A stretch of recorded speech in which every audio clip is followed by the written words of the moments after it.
Hi, it's Kirk Harnack for the Telos Alliance, and I'm here talking to Rob Bertrand. Rob is the Senior Director of Technology at WAMU in Washington, D.C. Hey, Rob, how you doing? Hey, Kirk, great to see you.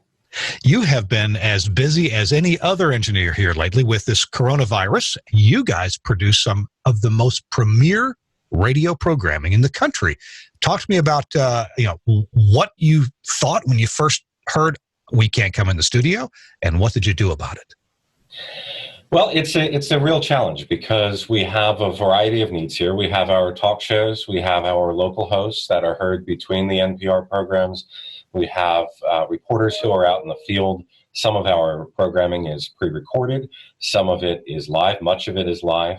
And I'm a big believer in treating everybody as though they are equally valuable.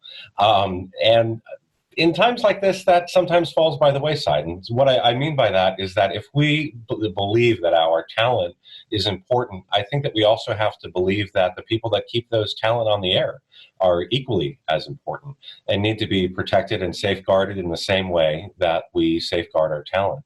And also, we need to be prepared for each of us to get sick. That could happen in any number of different combinations here within the organization.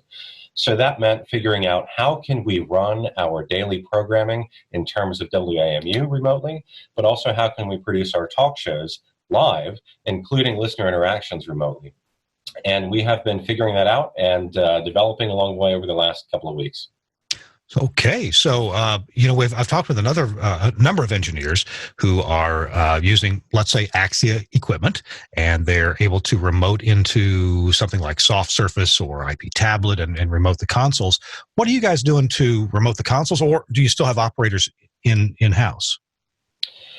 We have both. So we realized that it was not going to be feasible for us to just, wave our hands and say, okay, suddenly everybody go home, you take this equipment, we figured it all out.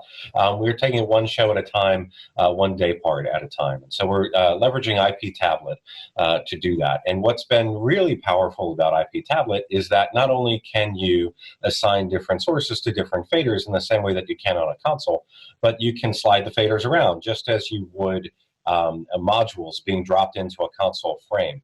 One of the really challenging things that our users are going through and adapting to this is that they're moving from having a tactile surface in front of them that involves muscle memory, something that they've been doing a long time. They know where all the buttons are. They know if they're reading a script off to one side, they can reach over here and touch and pull that fader down or adjust that headphone knob. Well, all of that goes away. And we're now asking them to do this from their home in a very stressful situation. And so the question, as much as what technology do we leverage, is how do we make them as successful as possible? And making sure that we're putting together a user interface that really facilitates that has been critical. So the IP tablet's been really helpful in that way, in that we can separate the faders, we can put them into groups. We make sure that the microphone is roughly where the microphone normally is on the console back in the studio, that the NPR faders are where they normally are, where our other studio faders are, where they normally are. Wide orbit is positioned as it is. And, this is one of those situations where suddenly all the things that you have on your backlog really come to the forefront. So we realized that there were a few things that were just sort of annoying quirks along the way that we had learned to live with that suddenly became game changers and showstoppers when we were out in the field. So as much as developing the new tech has been central to this, going back and fixing things like the interface, let's say, between our playout system, Wide Orbit, and Axia, and working with both of those vendors to make sure that we can optimize that has been really helpful. And the folks at Axia and the folks at Wide Orbit have been really helpful in that. You mentioned phone calls, and how are you handling taking phone calls from your people in the field, put them on the air?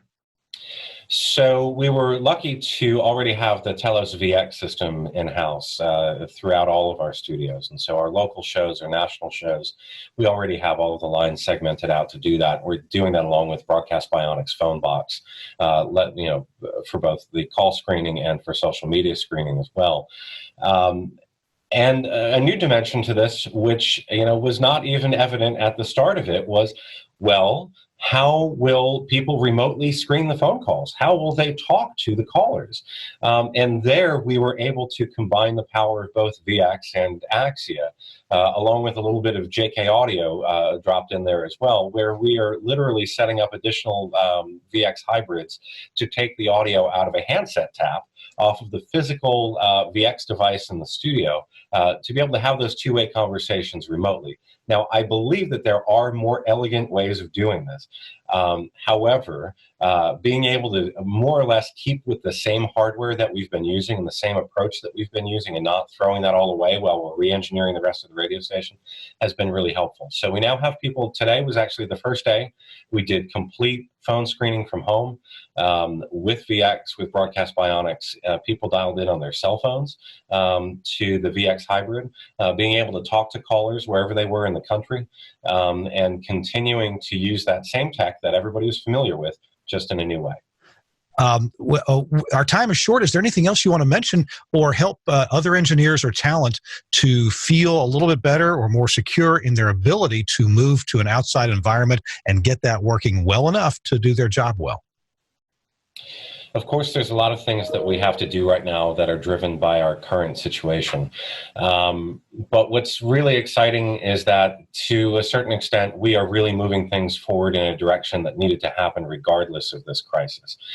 So we are engineering better workflows. We are cleaning up tech that should have been cleaned up previously. And we're doing it in a way that makes sense for the crisis, but also for the long term.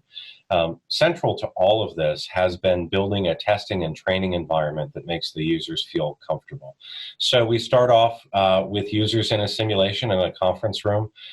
In some cases with hosts for Morning Edition and All Things Considered, we're actually having them just sit on the other side of the counter from where they normally sit with their new tech remoted in, and they're going to rehearse, not just rehearse, but they're going to be able to move between their normal setup and their new demo setup, knowing that they can just walk around to the other side of the table and get back on the air as they normally would if in their very first voyage they don't feel comfortable.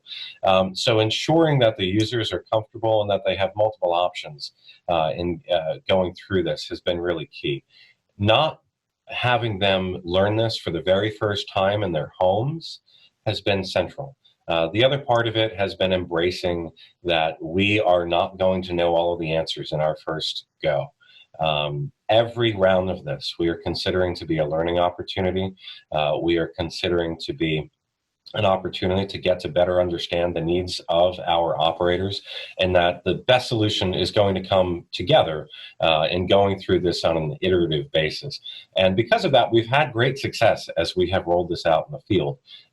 In fact, if you listen to middays right now here in Washington, D.C., they sound the same as they ever did, which is really, it's a credit to the walk-in closet that our midday host is in, to soft surface, to the flexibility of Axia, the power of having multiple VPN solutions available to us, as well as multiple ways of controlling wide orbit.